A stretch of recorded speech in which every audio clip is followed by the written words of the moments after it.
ওকে আসসালামু আলাইকুম বন্ধুরা। দেখেন আমরা আজকে ডিউটি থেকে আইসা মাছ কাটতাছি, বাজার থেকে মাছ আনছি। এই যে পাঙ্গাস মাছ, মিরকা মাছ, তারপরে এই যে কাবু মাছ, তারপর আছে সিলভার মাছ, এই যে দেখেন ভাই, তারপর আবার পুঁটি মাছ আছে, আবার রুই মাছ আছে। দেখেন রুই মাছ, এটা মানুষকে বলে এটা রুহু মাছ, পানির দরে দেওয়া খুবই হয়েছে। সুস্বাদু। এতগুলা মাছ কাটতাছি, কাজে তো নাইসা। আর বাংলাদেশের মহিলারা এই মাছ দেখলে কি কইতো, কান্দে।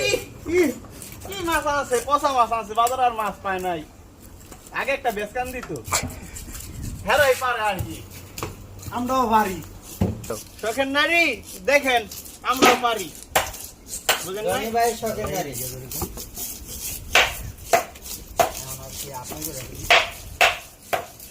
আমি জানি তো না, তো ভিডিও বানাইছি, এখন তো আপনি দেখি কয়